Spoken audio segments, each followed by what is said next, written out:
The Lord be with you. A reading from the Holy Gospel according to Luke. Jesus said to his disciples, "A rich man had a steward who was reported to him for squandering his property.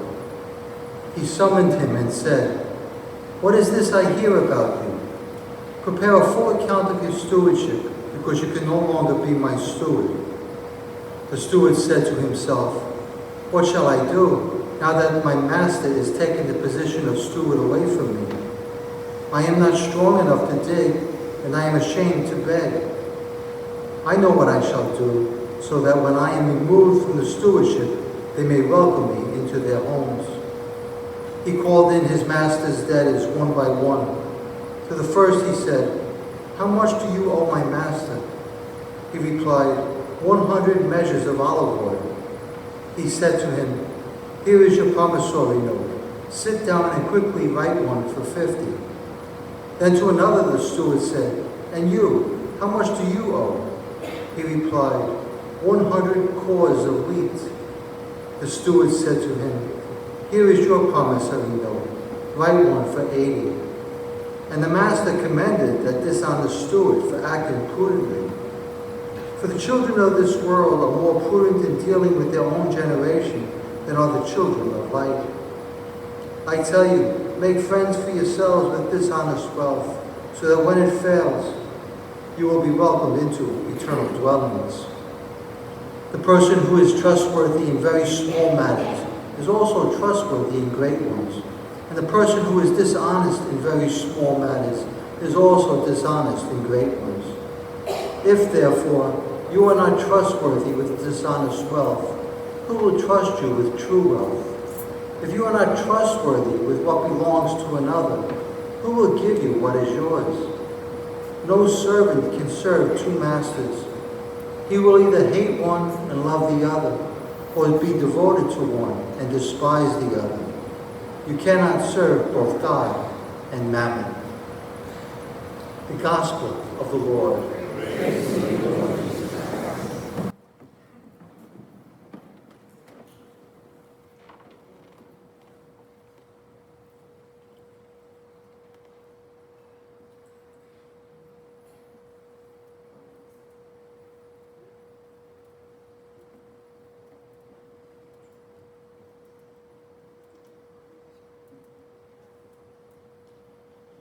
I got an interesting and timely note from the diocese this week.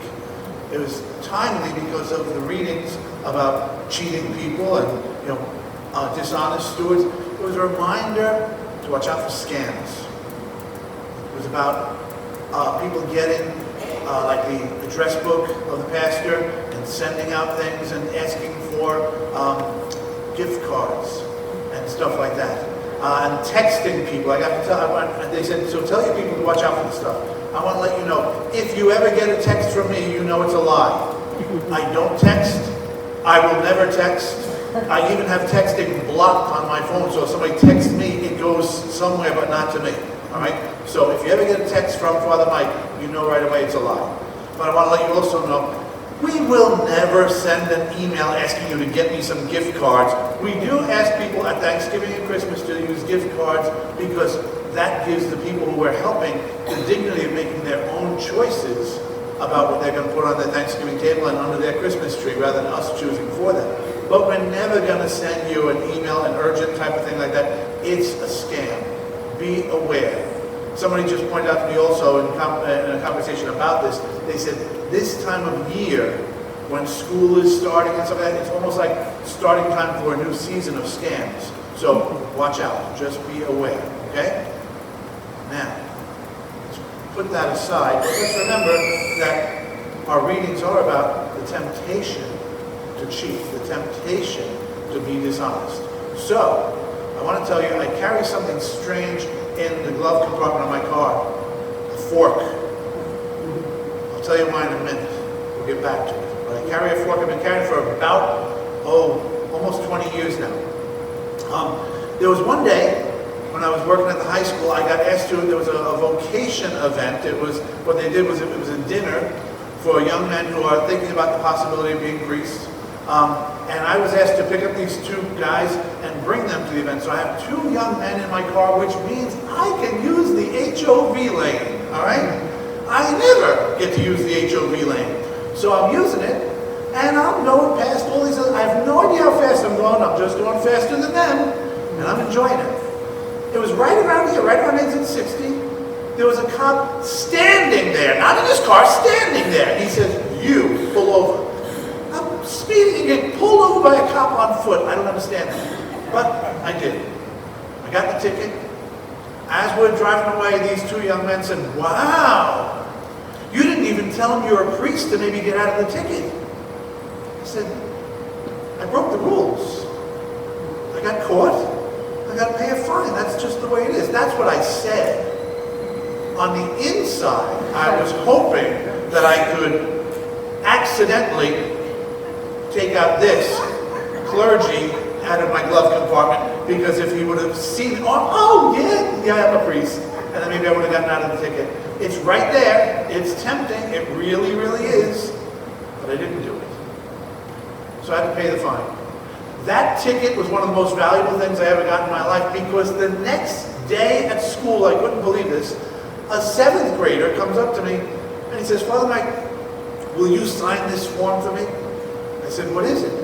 He said, "Well, I got detention and I don't want my mom to know." He's asking a priest to lie for him. 7th graders are not that bright, okay? So you know what I did? I opened my wallet and I took out my ticket. I said, "You know what this is? It's a speeding ticket. You know why I got it? I was speeding and I got caught. You know what I'm going to do with it? I'm going to pay the fine and learn a lesson." And I took his piece of paper. I said, "You know what this is? It's your speeding ticket. You broke the rules. You got caught. What do you think you should do with it?" And he hung his head. He says, "I got to tell my mom and pay my fine and maybe learn a lesson." Yes, it worked, okay? But the temptation to do that is always there. Actually, I know a priest who, it was Ash Wednesday. He had been busy all day, and he has a house in the Poconos, and he's like, "I got a day off tomorrow. I'm going. I'm just getting out." Crossing New Jersey, gets pulled over by a trooper. The trooper's name is Kowalski. And as the trooper's talking about you speeding, he says, "Kowalski, that's Polish." I says, "Yeah." He says, "My boss is Polish." "Who's your boss?" "Oh, John Paul II. "What, are you a priest?" "Now that you ask, yeah, I am." He got out of the ticket. Right? The temptation is there to do it all the time. For any of us to do all sorts of different things to get out of things. And that's why I keep this in my glove compartment. There was a woman who had been sick for a long time, and when she died, everybody came to her wake, and it was an open casket, and in her hand was a fork. And everybody went to the wake, and they were happy for her because the pain of her suffering was over, but they were sad to see her go. But they were like, "What's with the fork?" They had no idea. Until the pastor got up and spoke. He said, "She and I had many conversations as she was preparing to die, and she told me she wanted to be laid out in an open casket with a fork so that you would ask, so that she would have one more chance to communicate her faith."